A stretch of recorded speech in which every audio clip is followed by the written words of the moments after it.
Hello, it's Thursday, February 6th, and I've got a great guest for you joining us today who came highly recommended from our friend Carlo in Canada, looking for someone to talk to about Canadian culture and traditions and politics, and Carlo suggested maybe the perfect person.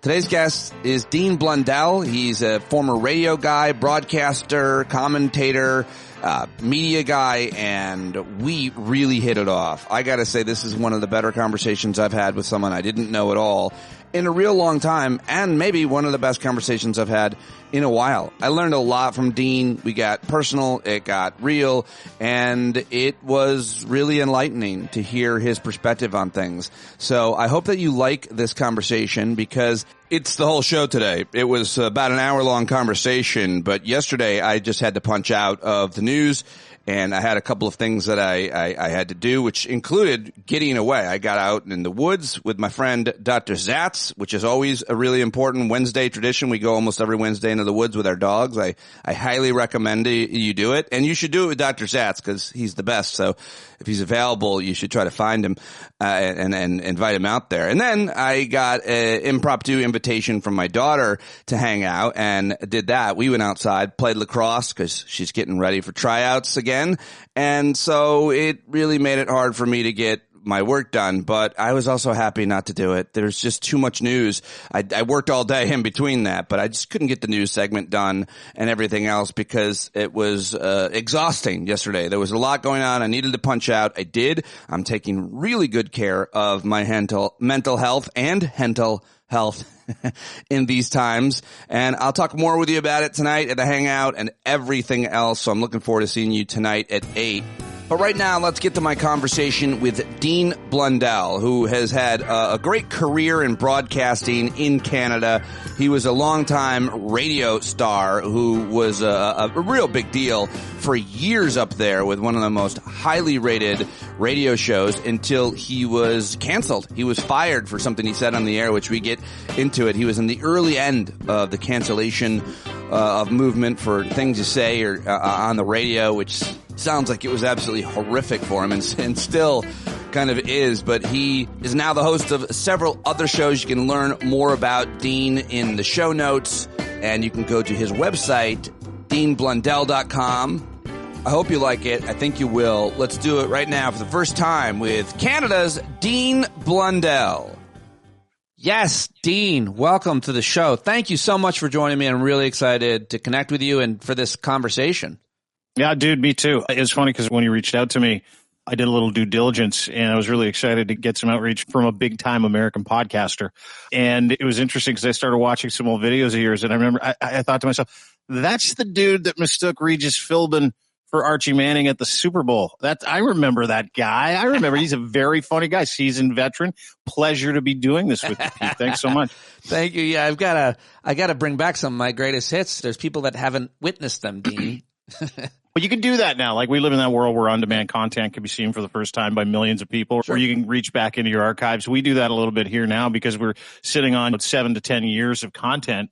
But I never bring back the oldies. That's something I just don't do from my days in radio where we would do stunts. I don't know what it is. I don't want to go back to that. Maybe it's the fact that radio's obsolete and there's like slight embarrassment from admitting I was on the radio back in the day. But anything is content these days. So. Really? You live with any kind of embarrassment or shame around that? I feel like it was one of the greatest things in the world to be a host of a live radio program in any era, really. And you had a pretty big show for a pretty long time. Do you look back at it and cringe or? No, I look back on it with great pride, justifying the name of the radio station that I worked at for 15 years. Just, it's not in me, though. I think there's still a little bit of PTSD where you look back and you're like, that was a great time, but I'm still angry about how it ended. So I'm just not going to pay attention to it. For sure. And you've talked in a lot of different places and spaces about how it ended, but the shortest version is you got canceled for something that you said, and you were on the early end of that happening. And I've always had a lot of compassion for people because I did live radio and TV for years and stand-up. And I understand what it's like to be in the moment and not think through everything that you're going to say, because if you do, it's going to limit your performance, and we could talk about the art of it all. But I'm lucky I didn't get in trouble with plenty of things that I've said throughout my career. You're unlucky. What you said was not today, seemingly to me, controversial, much less then. But it must have been brutal, like psychologically, to lose your gig in that way. Yeah, it was tough. It was tough because it was what I said that led to the cancellation of our show and the cancellation of my brand was in support of people who were victimized by sexual assault. It was a story about a rapist who basically took an entire weekend, a bunch of drugs, and submitted 4 men in a drug-induced haze to a weekend of sexual assault. And then my producer was a jury foreman on the trial.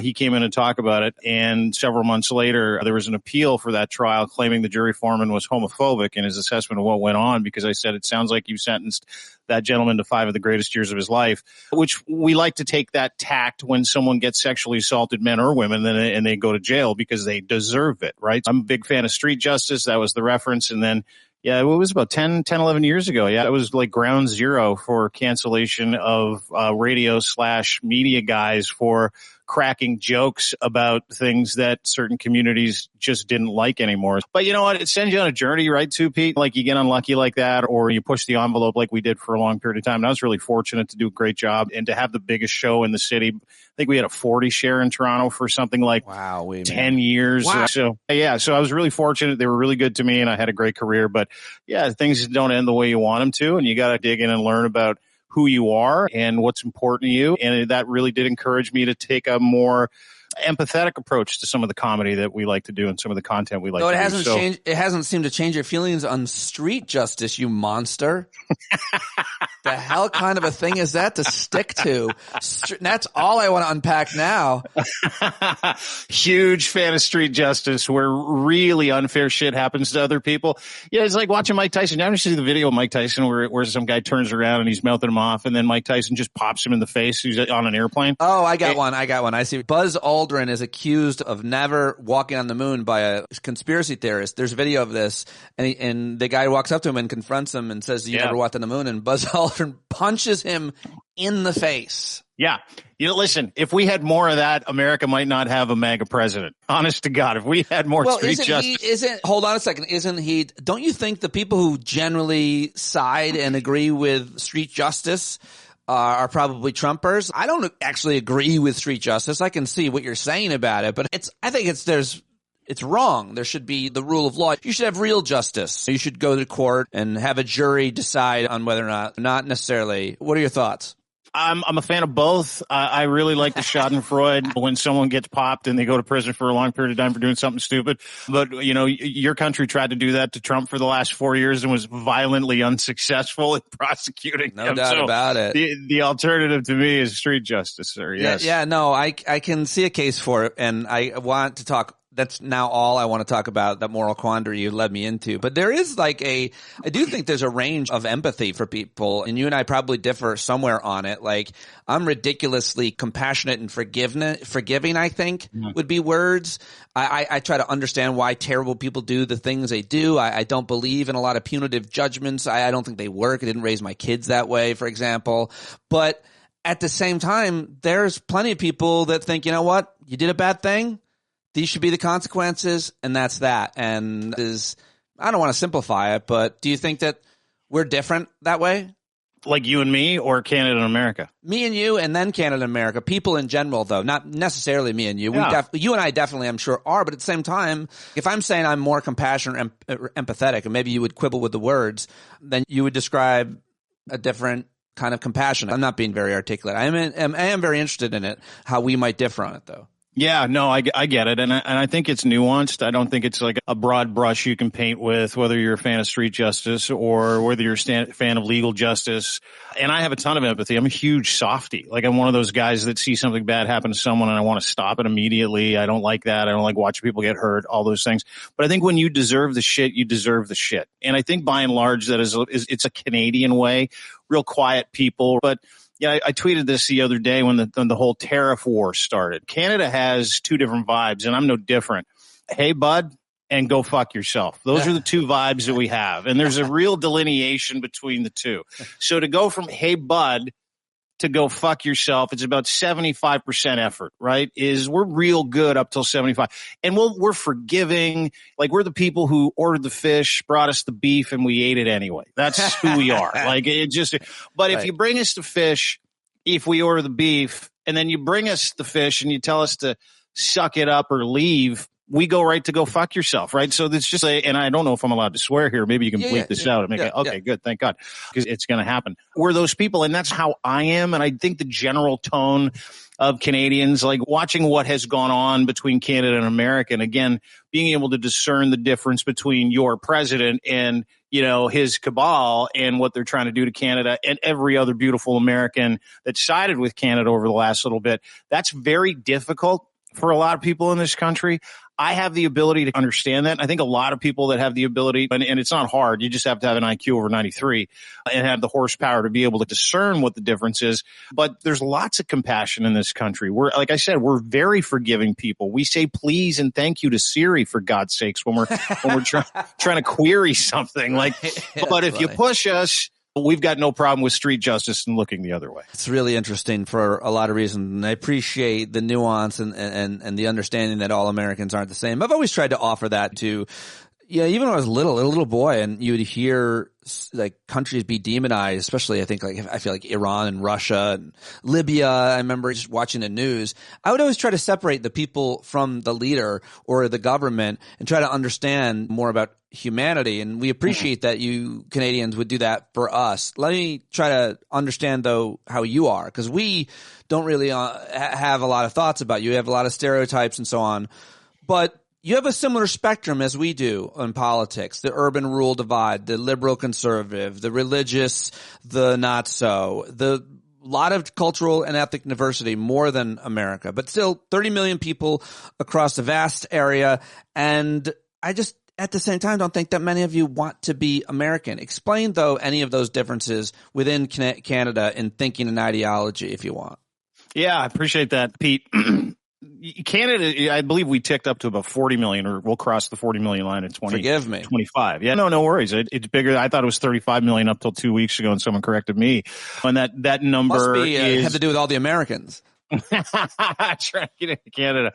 And to your point, set the table, give you context about Canada's political and cultural ecosystem. It is America Light, right? Like, we've got a Liberal Party which acts very much like the Democratic Party. We've got a Conservative Party that acts very much like a hollowed out, cheap, cheesy dollar store Temu version of the GOP. All of the talking points, all of the cultural identity bullshit, whether it's going after 0.04% of the population with the LGBT community and trans bathrooms and all that bullshit and policies that don't matter.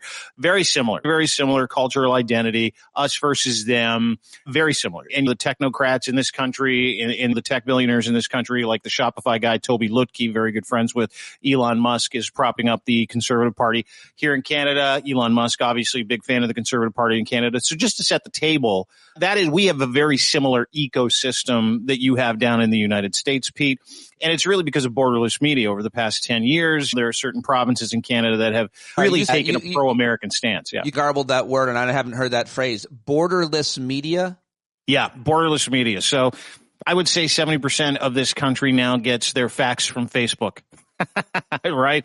It's borderless. Like, we get the same information and we drink through the same fire hose that you do. Mainstream media, legacy media, largely untrusting, untrustable at a diminished capacity because no one's reading websites anymore. So yeah, we have the same issue you have there. How did you guys do? Here. Can you even answer this, or is this an hour-long question? This is a big question. How did you guys do with COVID and trusting government around vaccines and mandates and stuff? I forget. Yeah, we trusted the government by and large. I believe we had 10 times per capita, 10 times less death than you had in the United States. Interesting stat, 2021, life expectancy in the United States dropped by 2 years. Ours stayed the same. We tried to protect our seniors. The response varied province to province, right? Some provinces had lockdowns, some didn't. Some advocated for vaccines, but largely I believe we got up to 87% vaccination rate and herd immunity within about a year. So that's how we respond. Oh, wow. That's a great answer. I'm so glad I asked you that you had it. Dean Blundell is a good guest. I like talking to you. So getting back to the kind of the diversity. The other stereotype though I have is that I feel like Canadians, the borderless media has corrupted all of our minds and souls for sure. Yeah. But I think that there is a better understanding of civics and a different respect for feeling around the role of government in your lives in Canada than there is here. People anywhere can criticize and be rightful about their criticisms of government and so on. It's just how pervasive does it get to the point where you want to let a billionaire go in with the keys and sell it all to the Chinese. There's a different understanding of civics and there's a different feeling around government is my stereotype I'd like to lay out for you to debunk or explain. Yeah. No, you're not wrong. Again, I can point to and give you context through the recent tariff cock-up that Donald Trump tried to force into Canada, where we got that 30-day reprieve along with Mexico, just presenting him a 4-month-old plan saying, hey, we'll do this and we'll just put a new cover letter on it. We are already doing what he asked us to do. We don't have a fentanyl issue in this country. We don't have an illegal migration problem that goes into Canada. So we understand facts, right? Canada, by and large, is a far more educated country. And I say this with all due respect, knowing America has brilliant people in it, very smart people, great universities, great education, if you can afford it, and if you're a certain type of individual. But Canada pays attention to the little things, right? We pay attention to how our government works. We pay attention to the different aspects of government, the different levels of government, and we pay attention to the rhetoric. But we also are big fans of fact checking. We don't get a bunch of Facebook news up here, right? So because Meta canceled and blocked all news services from Canada coming. So effectively we have a very different way of going about trying to understand what's going on around us, but we will make that effort a little more, I believe, than the United States will make that effort to understand civics, to understand the levels of government, to understand what's at stake and who the players are, right? Like Canada isn't about party. In the United States, if you're a Democrat or you're a Republican and you see each other on the street, there's a good chance you're throwing hands. Yeah. In Canada, we don't do that. In Canada, you can be conservative, you can be liberal, you can be the NDP, you can be Green Party, but generally speaking, we vote for character.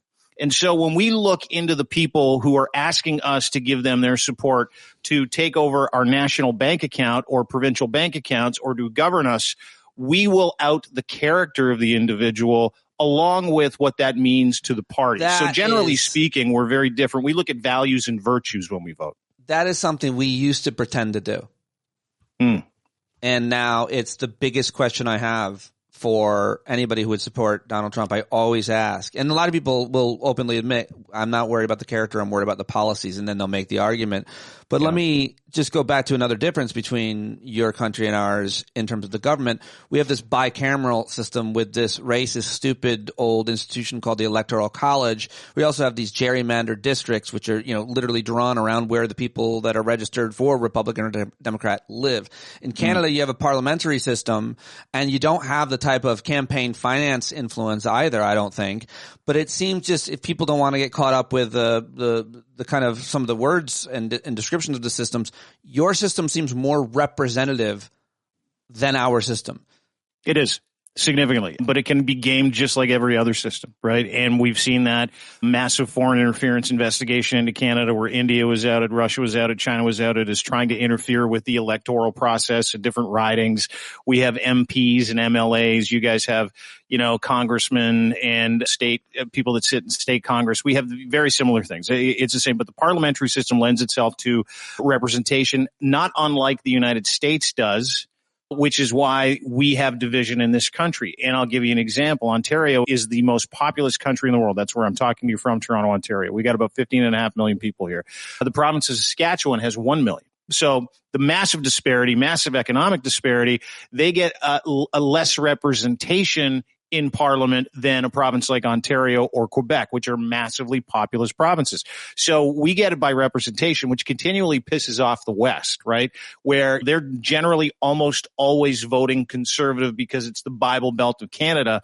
They never get what they want. So the resentment from the West, which is driving a lot of the division, and that is where you see pro-Trump, pro-MAGA partners like the province of Alberta, the province of Saskatchewan, who are being soundly licked in public right now because they've taken pro-Trump stances and anti-Canadian stances. It has its benefits and its drawbacks. In the world of resentment, that representation in parliament is driving a ton of division in this country as well. That's really interesting. But when it comes to more specifically, what I mean in terms of our lack of representation would be where 80% of Americans all agree on a thing.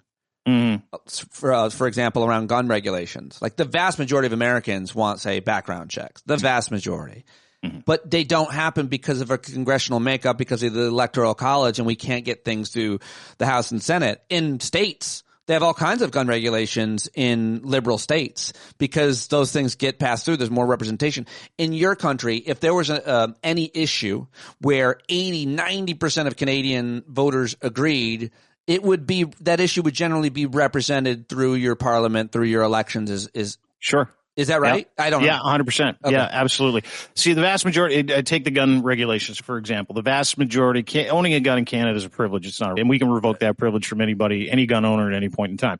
So we didn't grow up with that idea that it's our Second Amendment and it's baked in as much as the freedom and liberty to say whatever you want. It's the same freedom and liberty to have to carry a weapon, a handgun, which is really just created to kill. That's the whole purpose behind guns, handguns, AR-15s, all that other stuff. So we've just applied this new gun regulation to Canada where, you know, if it's an automatic, semi-automatic handgun, we're doing a buyback program now and we're getting rid of any law that says those guns are allowed to be sold. And that's because of public opinion, to your point. 80% of Canadians see zero reason for anybody to own a handgun. So they float the idea in the public. The public's, yeah, we agree with that. And then they enact policy and principle. And those policies and principles, you can fight against them all you want, specifically when it comes to handguns, depending on where you're from. The CCFRA, which is the Canadian Firearms Association, is no different than the NRA, but they have no teeth and they know that this is a country where gun owning is a privilege, but they can do nothing about it. Whereas in the United States, they can't. They can continue to fund pro-NRA senators, congressmen. They can continue to flood money into that ecosystem. That is not allowed here in Canada. We've got our own financial issues when it comes to funding things that are ridiculous, like third-party agencies, which kind of are the end around for, they're like your super PACs. Right. But we don't have, Canada has triggers and insurances in place where 20% don't get what 80% don't want.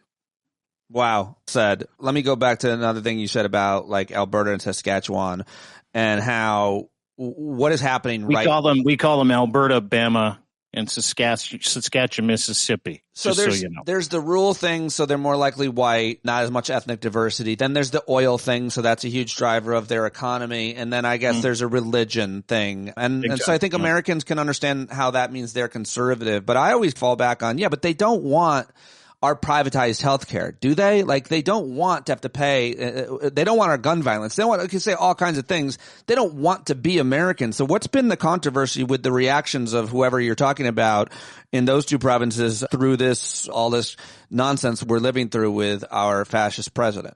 Yeah, great question. And glad you called him a fascist president. Thank you very much. Oh, I've been an anti-fascist since before anybody knew what Antifa was. My brother's the OG Antifa back in 2000. Oh, yeah, man. I knew he radicalized me years ago. But go ahead. Yeah, we agree. Yeah, no, I appreciate that. I love anybody that can rock patchouli in public. I think that's great. But we never went that far. We limited You didn't go like deep state patchouli? No, it was mostly, it was marijuana and Chomsky.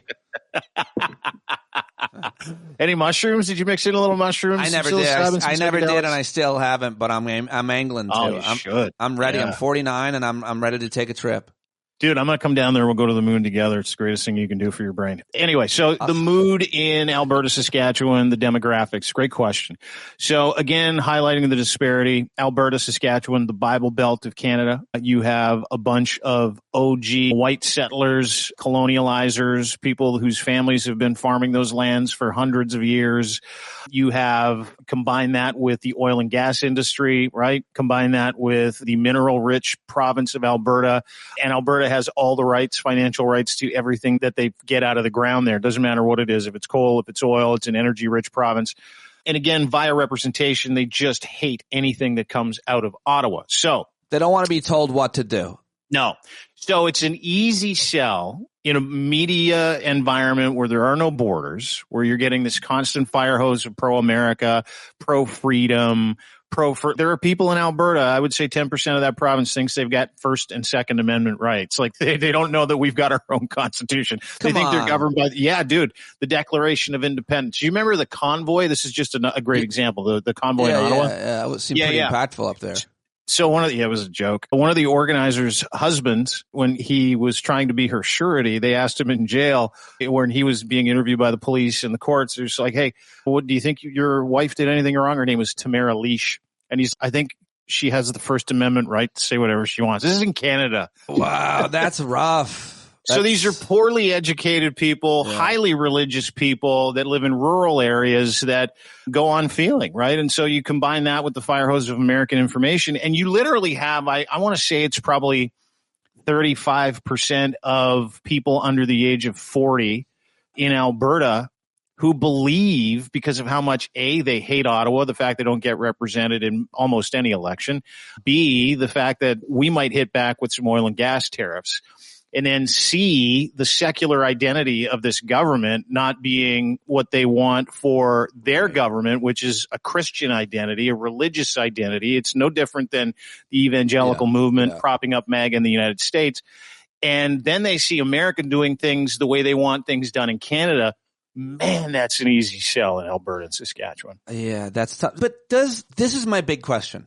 Yeah. Does Trump saying we're going to make Canada the 51st state and the trade war that he started, is that unifying those people that are on the far right and those across the country and across the political spectrum against America? Who's booing the national anthem? Are those all kind of more progressive liberal Canadians at every hockey game that the Star Spangled Banner plays when American teams are there?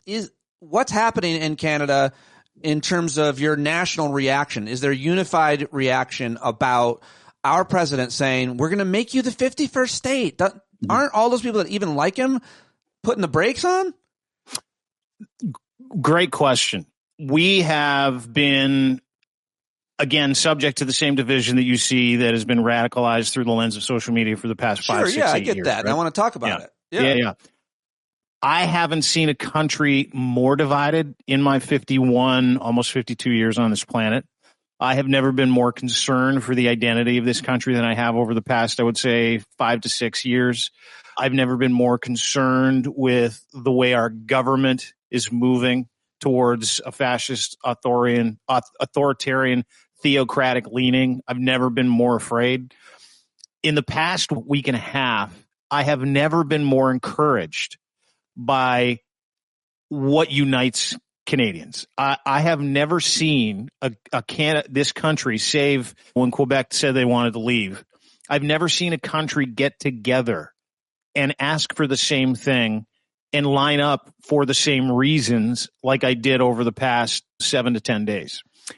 We need a common enemy, right? It's always us versus them. That is how, you radicalize people. And I watched over the past week, for sure, a country put aside their differences, their ideological, petty differences, and literally line up from coast to coast for our sovereignty. It gives me goosebumps talking about it. Our national security, for our neighbors who we've been fighting with, the ones that have the fuck Trudeau flags they took those flags down. People took bumper stickers off their car. It turned into a Canada strong thing. The whole us versus them. Yeah. Wow. Libs versus cons. Trudeau versus this guy, Polyev. Everybody scrapped it. And the other thing that was incredible was how we made politics in this country irrelevant. Donald Trump made hate and division for countrymen in this country, hate and division for conservatives and liberals for a week, completely fucking irrelevant. And that was such a welcome break, where if you can look past the psychology of the way your country is moving forward as a Canadian, and you can look at what Donald Trump did for this country, where now the lens is focused, like hyper-focused on diversifying Canadian business interests, on helping Canadians build pipelines, on building oil refineries. And this is, you've got indigenous communities who've given the Heisman to building pipelines on their land going, let's build. With conservatives, with liberals, with Green Party members. That is, all of that is crazy to hear, but I'm sure there's some smart observation that a scholar has made about how nationalism is very hard to create from within, and there's that tribal conflict that so many countries obviously have, but nationalism gets created when there's a threat from outside. And in this case, it's a threat to the sovereignty of your country and directly to your economy. And finally, I would say, I'm guessing, to the products that you make comes with a lot of pride.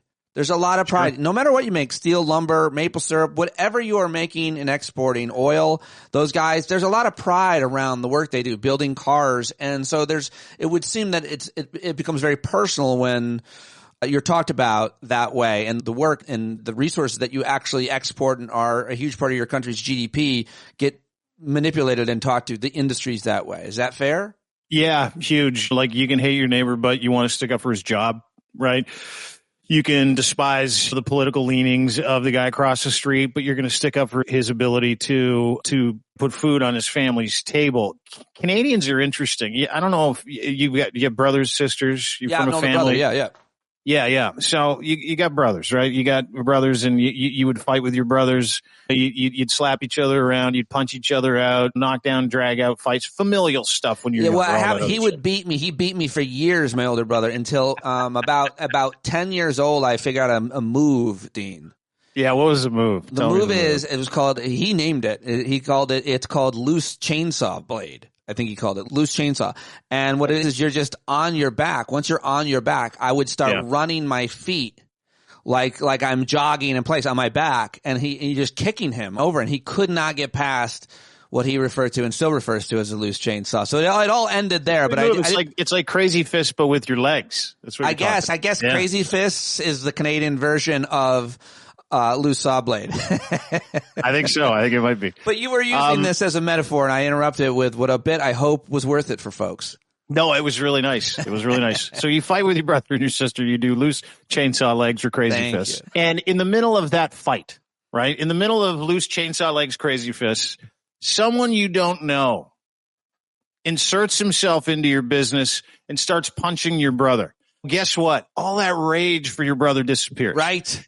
And you both grab that guy and you start feeding him as many rights as you can till you get tired, and then you switch to the left. And it's over, because that you have to fight with yourself, right? That's very different than the right you have for someone to come into your family unit and go, hey, I'm gonna whoop that guy's ass for you. You're like, no, the fuck you're not.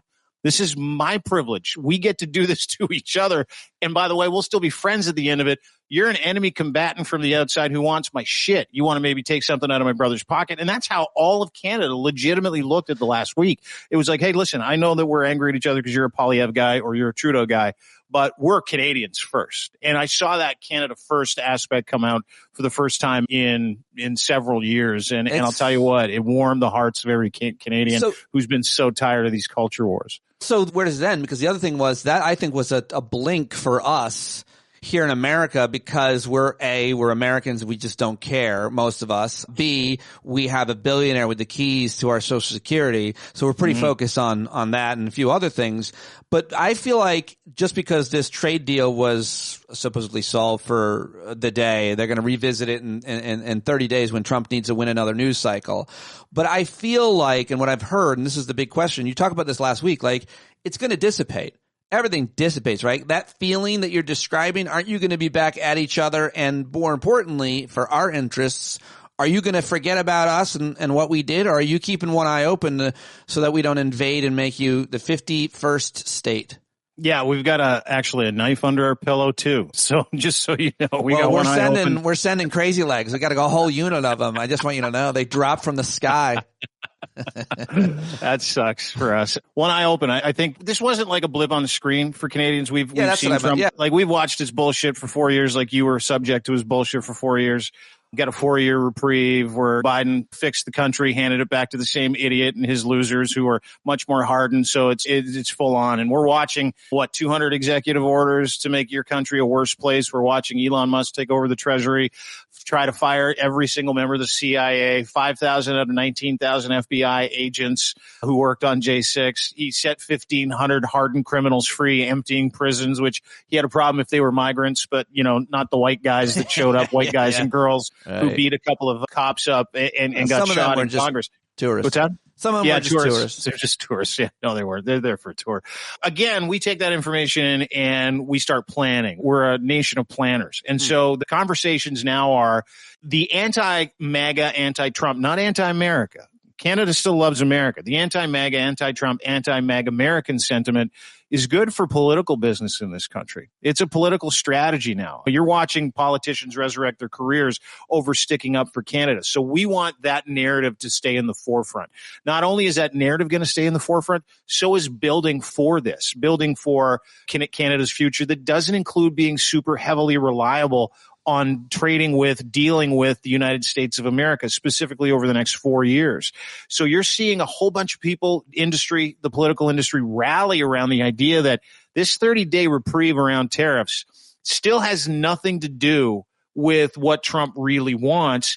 He wants our natural resources. He wants to annex Canada. He wants to turn Canada into the 51st state. And that 51st state bullshit, Pete, that was magic in a bottle for Canadian politicians. That was lightning in a bottle. How is it played out? Because I think that's probably the most obvious point I didn't even think of is what you're saying. I realize that it wasn't a blip for you because politicians are going to keep this. They've got what they need now. And so what are you about to tell me? How has it actually been used and articulated as a cudgel? Yeah, it's been incredible. A couple of different contexts I'll give you with the Conservative Party of Canada, who have been screaming about how Canada sucks, Canada's broken, America does things better for literally 2 years, like denigrating this country, the people in it, lying about crime and guns like Trump did, lying about Haitians eating geese, like all the bullshit. Like we've had the same people lying about the same things, denigrating this country, saying it's never been more broken, blah, blah, blah, blah, blah. That narrative has turned around. Now those people are talking about how great Canada is and how we have to stick up for Canada. So they have gone completely to the other end of the pool, and now they're splashing around in Canadian nationalism, where the previous 2 years they were pulling the whole Trump, this country's a disgrace, I hate it here, I'm going to move to Venezuela. And now that conversation's done. Like it's over. And the Conservative Party of Canada is literally underwater in disarray because that was their entire strategy and still is. And we got an election coming this year where Justin Trudeau stepped aside. A gentleman named Mark Carney, who governed the Bank of Canada, the Bank of England, is widely considered to be the front runner to be the next prime minister of this country. Now, the other thing that has done is that has crushed Conservative hopes in the polls. They had a 30-point lead, I think, 3 weeks ago.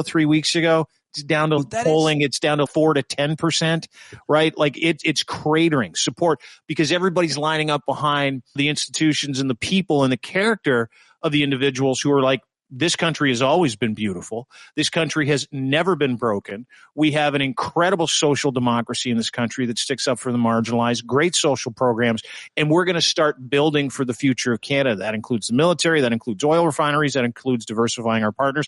There's even conversations for Canada to join the EU. Everything has changed. That would be smart. I think California should join them. We want California. Oh, yeah. There's a whole idea of California, Oregon, Washington, and they've been around California. Yeah, California. We wouldn't mind Oregon. And I said this the other day on Twitter, after the impending civil war, we'll just divvy up the border states and both coast states, the blue states, and we'll just build a wall around the middle and they can have what's left. I like it. I'm for that. Let's go. I want to get on board. Well, where are you? What state are you calling me from? What's that? What state are you in right now? In New York. I live in New York, just north of New York City. We love New York. We'll take New York. Yeah, the whole state. There's a few people I'm going to have to ask you. I'm going to warn you about here, though. A few people, more than a few. That's all really just so fascinating. And everything that you shared today is, I think, really important in it. And it speaks to the way that whatever Trump's interests are, whatever Republicans' interests are vis-a-vis Canada, mainly economic, it's not helping their cause.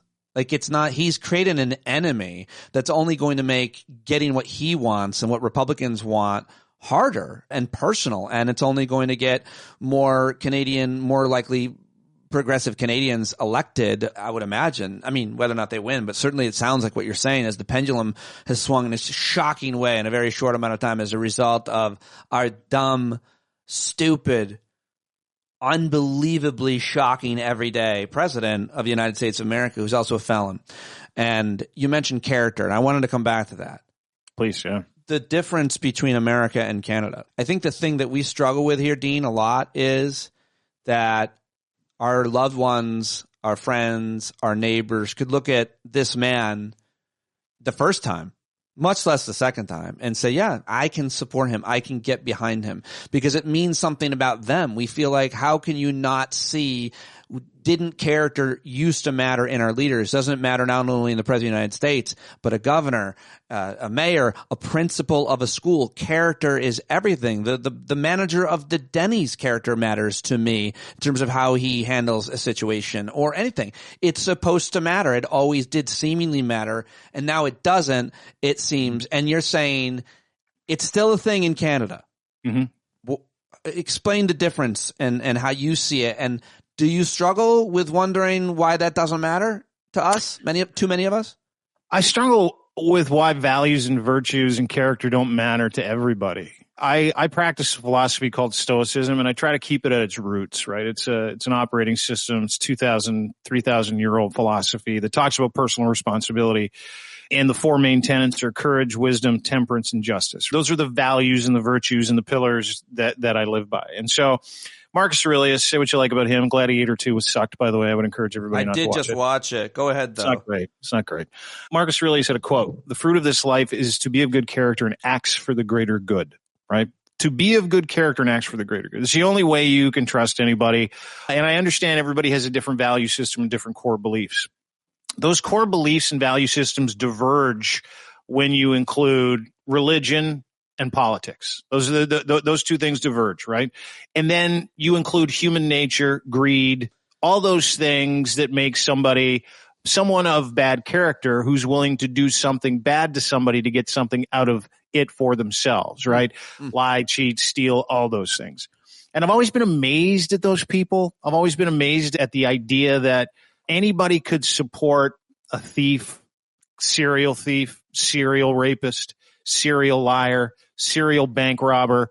I have always been shocked at that. And it's not just because of my value system, but because it's bad. Like, it's wrong to put any faith or power in the hands of someone who has the values and the virtues of a serial killer, someone whose character vacillates according to self-interest and need, right? And by and large, we all vote according to self-interest. So when you talk about how you, in the United States, 51 or 52 million people voted for Donald Trump. Maybe the number was higher, 77 million. I can't remember that number. The first time he got, I think 70, it was 70 million and 20, and I don't know how many he got. But yeah, go ahead. So wrapped up in that is self-interest, libertarianism, the religious right. A lot of fear. Tons of fear. But you also have, and I say this with all due respect to anybody who's voted for Trump or plans on voting for alt-right conservative interests, you also have the large swath of those people being cognitively delayed. And I've said this before, we had a pandemic, but really the real pandemic is stupidity. Is that if you have a lower IQ, less education, you lack really major abilities to reason and critically think about what's good for the republic, what's good for everybody else. And so you defer that to an authoritarian. You defer your agency and your thought and your ability to be able to make a decision in the best interest of your community, which is where you live. You defer that to somebody else and you remove yourself from that conversation. I look at it a little bit differently. I see people that have shitty values and virtues lining up behind Donald Trump, criminals, rapists, thieves, fascist church groups, like full hypocrisy lining up behind Donald Trump. It's just so they can get what they want. But I believe most of that is driven. And I truly believe that it's the truth here in Canada, too, when it comes to the Conservative Party. Most of that support is driven by the inability to reason because functionally they don't have the horsepower to do so. I think I disagree. Talk to me. I love that you use horsepower, though, in reference to a certain kind of intellectual rigor or critical thinking skills or whatever you want to call it. It's a shorthand that I think I may steal. Go ahead. Because I think that it's not true, and I think it's important to say why I think it's not true, because there's a lot of people that support Donald Trump who are highly intelligent, educated people. And I think there are a lot of, maybe there's millions of people like you described, and I think a lot of that, some of it's IQ, a lot of it's ignorance, a lot of it's the media that they're fed. But I think that there are so many very educated, smart people, and I think that when we talk about it that way, it discounts how much credit they need to be given for being very intelligent at their business, as an entrepreneur, maybe as a doctor even. There are a lot of people who are highly intelligent. And I think that you're also describing them when you talk about a certain lack of core values or certain lack of principles, or lacking, how you describe your identity to stoicism, which I also prescribe a lot to and agree with. But I think that when you talk about them as being lower IQ and not having the horsepower, then you're leaving out millions and millions of Americans who are very traditionally intelligent and formally educated, but they're either brainwashed, or they're super racist and terrified, or very sexist, or very religious. Lots of women upholding patriarchy, lots of black folks upholding white supremacy, and so on. And I think that we need to account for them. Even those people who went to, what was the study they did on the January 6th insurrectionists, however many of them were, in terms of their income and education, was surprisingly high. And those are the ones that acted and climbed the fucking walls. Yeah. So I think we make too big of a deal, and we give a lot of attention to the stark raving, knuckle dragging, drooling idiots who don't know anything about anything. And street comedians go up to them and have fun giving them a ball of yarn and watch them hang themselves from it. I think that's a lot of them. There's a lot of them. I do too. I don't disagree with you. And I think that for the lack of nuance in that conversation, and I think I made reference to it, you have a whole bunch of different groups that have lined up behind MAGA, right? Whether it's the religious right, whether it is the broligarchy, like the world's richest guys doubled their net worth the day after Donald How about Trump this? won, How about this right? for a measurement, a specific measurement? Not to interrupt you, Dean, but I had this conversation with my dad, and he was trying to tell me he knows a lot of smart people. My dad is not a Trumper. He hates Donald Trump. But he leans pretty Republican. He has through his life looked conservative in some of his thinking. He's not religious, and he's anti-religion. He's an interesting, unique, free-thinking guy for an 80-year-old man. But he was saying he's a friend of his is really smart. He's not stupid, and he supports Trump. How do I explain that? And I said, to split the hair that I'm trying to do with you, if the person is smart, then they will admit that Donald Trump didn't win the election. That's my litmus test for them. That's how you know if they're smart. And if they said, yeah, I know he didn't win, and I still supported him, I know he's lying and I still supported him, then their soul is corrupt. They're anti-democratic. They're a fascist. They're whatever. They don't care about the rules, the rule of law, etc. They're not a good person. But that's how I would say, just start with, if you really honestly think that Donald Trump won the election in 2020, I would agree. You have no critical thinking, and you're not, and even if you haven't educated, you've just been brainwashed or something's happened. You're broken somehow. Yeah, dumb, brainwashed, or your ability to earn income or your relevance is tied to denying that Donald Trump won the election. Yeah, I would separate those people out. I don't even count them. Yeah, like the people working in administration, the people that go on and live for them. Sure. Yeah, for sure.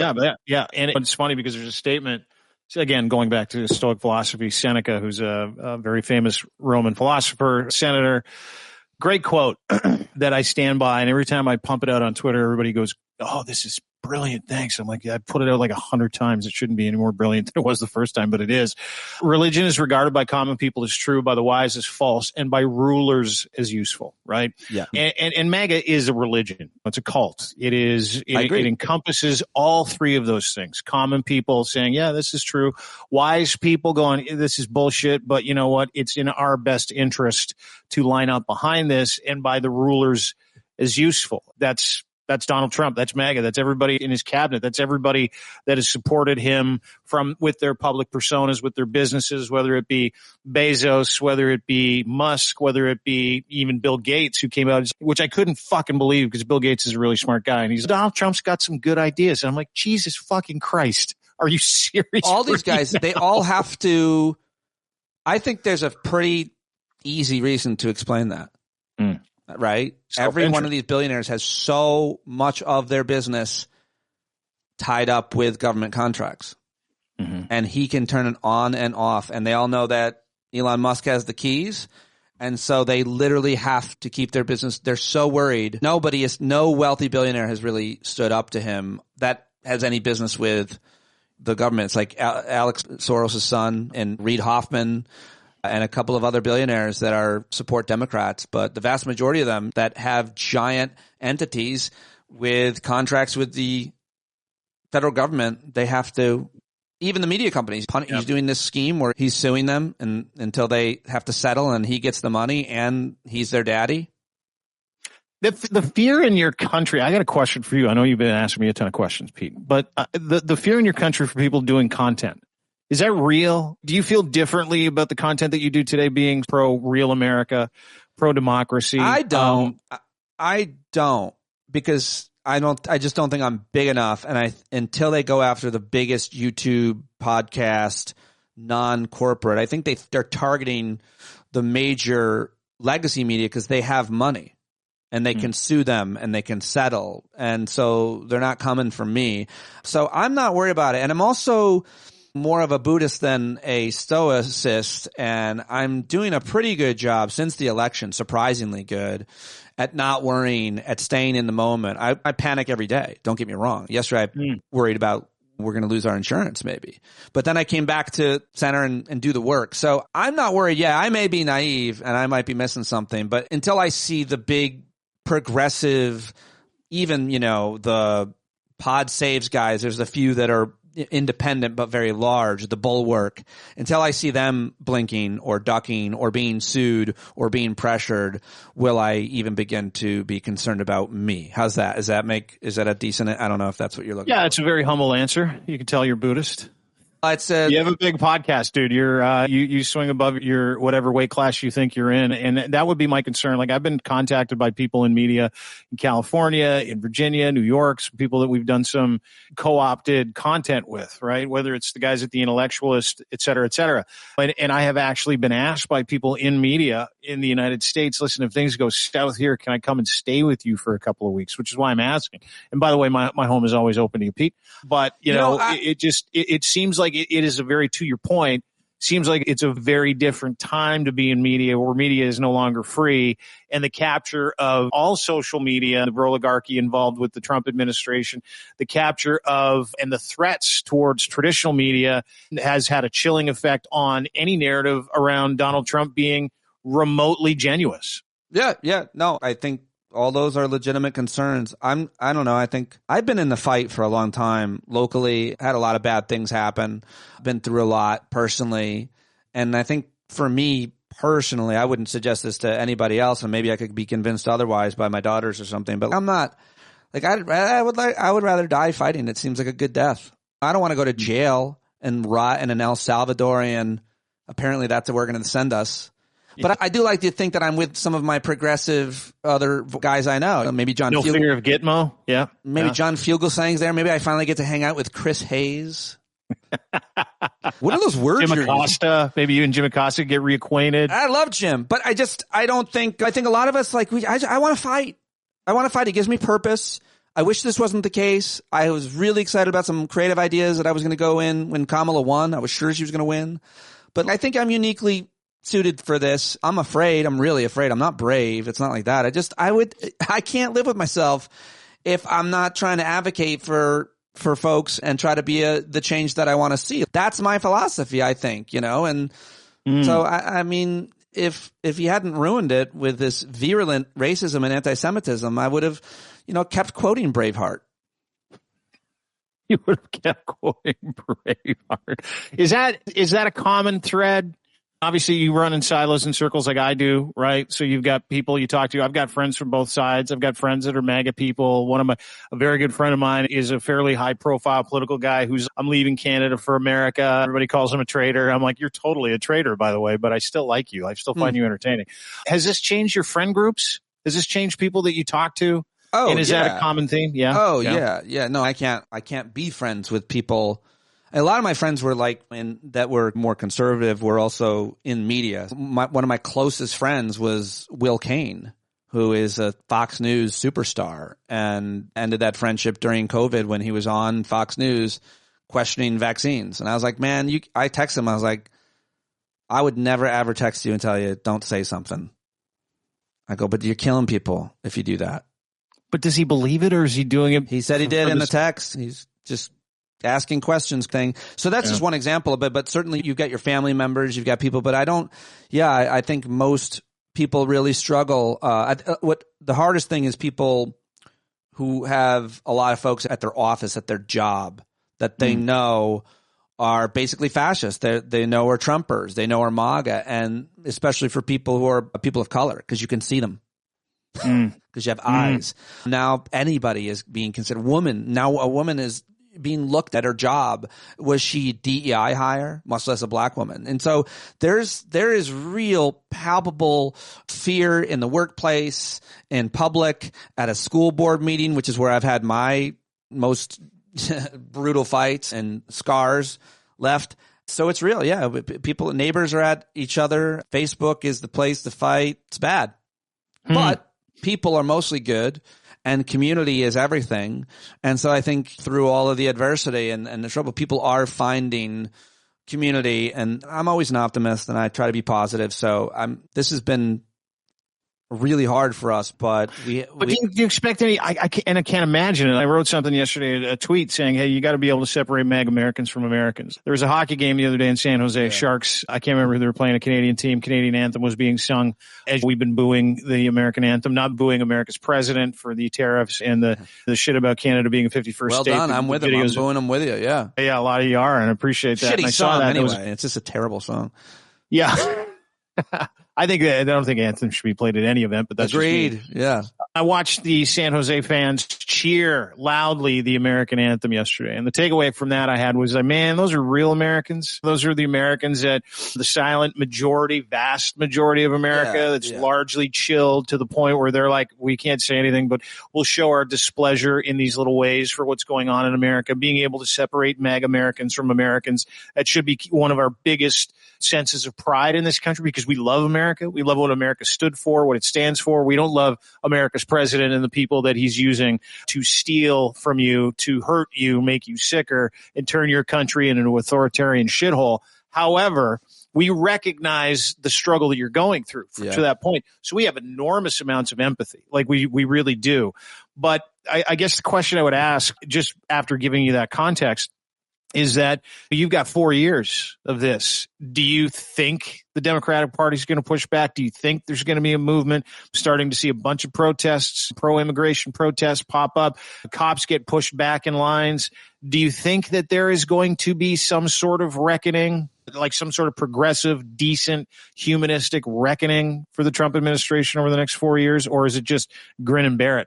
No, I think there's going to be a massive reckoning. Yeah, I think you're seeing it. People are getting organized, and there's millions of Americans that think the way that I think, that we'd rather fight or die trying, throw as much sand in the gears as you can, fight it out. It gives people a lot of purpose, and I think a lot of people are just desperate too. People are terrified for a lot of really good reasons in this country, and obviously those who have been historically marginalized first. And so there's going to be real divisive problems. There's going to be violence. There's going to be a lot of economic issues, I think, for people. It's going to create real fear. And out of desperation comes some pretty bad things too often, and often also unity. And I think you're seeing it now. I don't like to really predict these things, because I also believe in this kind of uncertainty that life is. And we sit here and we sometimes pontificate about what might happen, but it's not far without the realm that Trump's almost 80. He could die. Any number of things could happen that just changed the game. And we've seen so many of those things happen, like Biden dropping out. No one really expected that. And so I feel like we get those instances. No one thought COVID was going to happen. Without COVID, he would have gotten reelected likely. So I lean on the only thing we know is what we don't know. That's a very... Yeah, for a lot of people that don't like uncertainty, that is an uncommon theme. I wish more people would share it. Uncertainty is the worst thing for anything. On anything, that's why we're guaranteed. That's the thing that a lot of people they get upset, they get concerned. Is I don't know what's going to happen in the next 4 years. So much change. I hate change. Change is like life's greatest guarantee. That and death.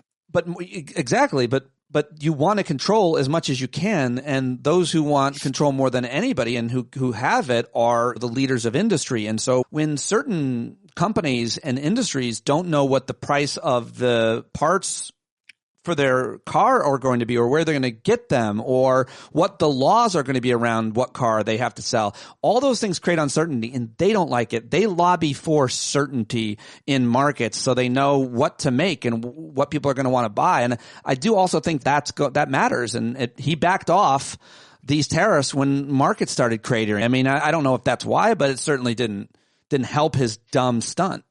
No, it didn't. But he also backed off because he had people like Grassley and other people like the Rand family say, hey, we need to not do this as a tax on the people. And there's some stats not a lot of people know, which never get repeated when anything like this happens. 1% of the fentanyl that comes into the United States comes from Canada. We get about 180,000 kilograms of drugs coming into Canada from the United States. How much of that goes through your home alone, Dean? Just 2,000 to 3,000 kilos. That's it. But I hustle it out pretty fast so no one can catch me. No, yeah, thank you very much. 30,000 illegal guns come into Canada. 70% of the guns used in violent crimes and homicides in Canada come from the United States. So let's just put that there. Illegal immigrants, probably around 100,000 come into Canada from the United States. Last year, 18,000 from Canada into the U.S. So U.S. into Canada, about 100K, 18K from Canada. No one's trying to break into your country, is my point.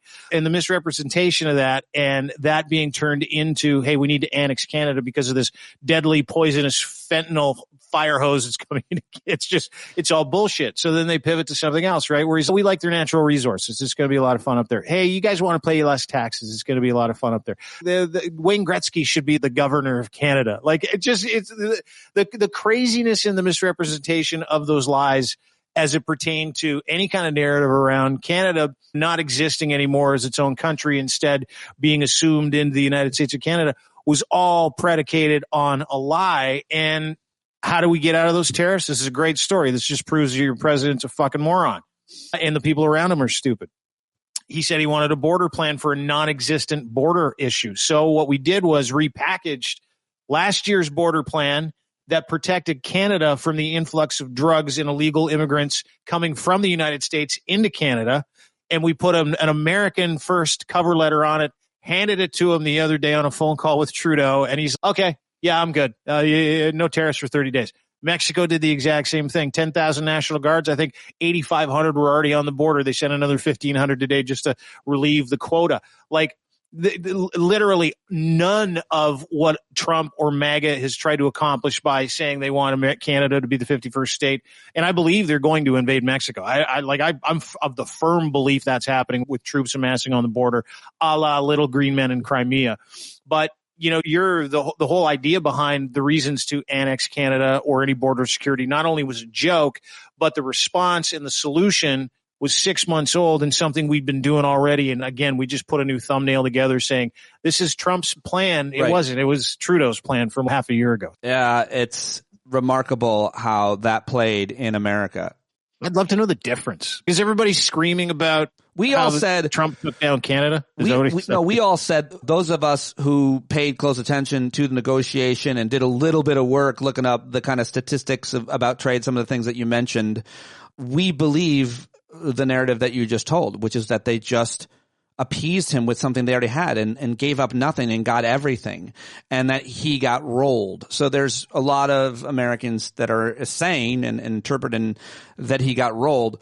But then there are the MAGA people who buy whatever he says, and their narrative that comes through their right-wing news channels and Facebook friends is that he's a genius. And then he got them to put 10,000 people on the border and did more in 1 week to save America than Democrats did in 4 years.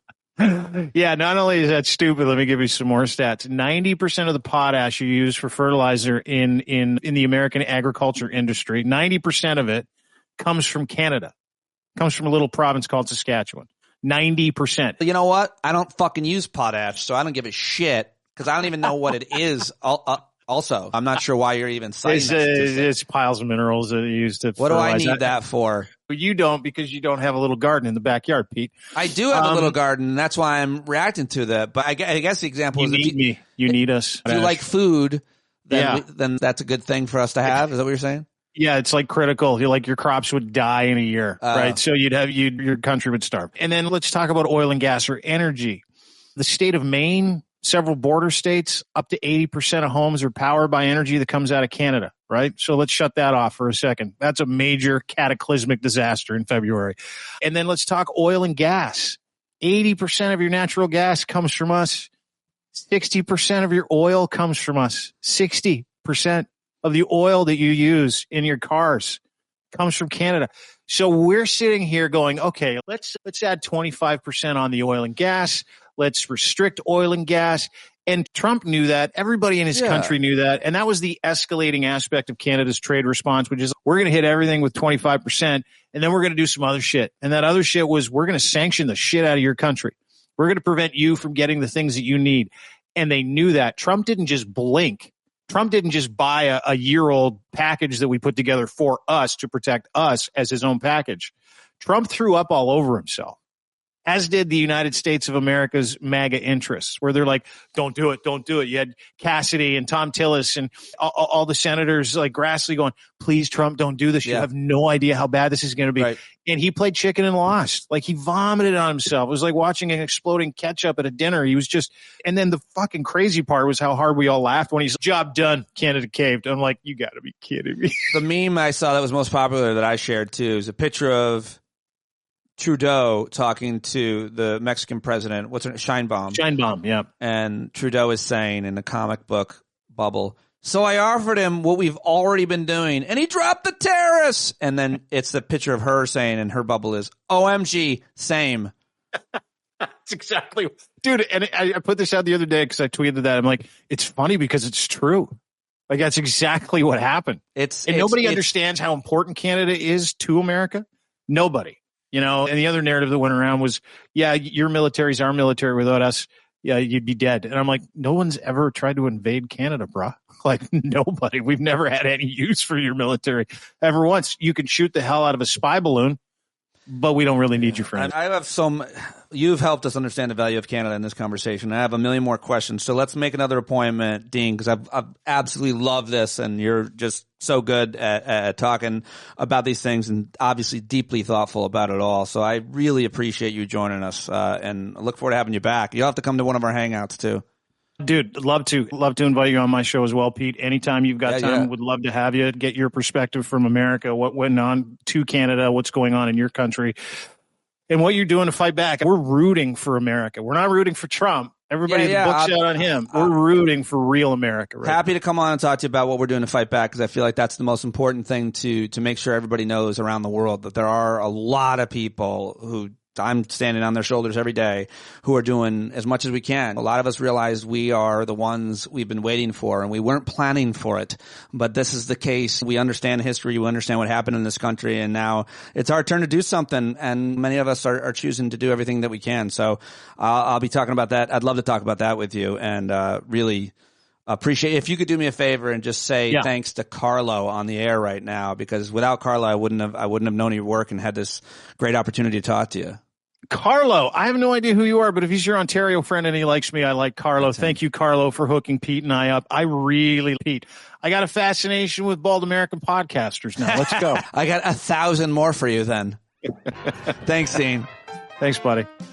All right, there he goes, Dean Blundell. What did you think? Huh?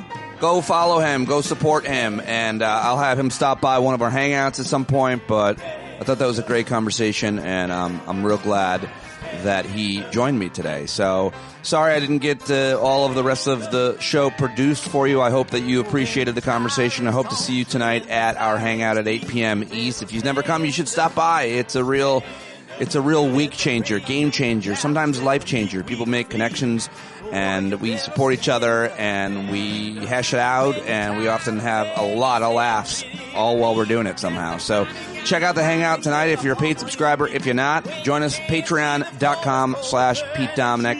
Thank you, Bumblebees, for listening to today's show all the way to the end. You are the very best. John Carroll writes and performs all of our music, johncarroll.org. Check him out there, buy his music there, and I'll talk to you later or tomorrow.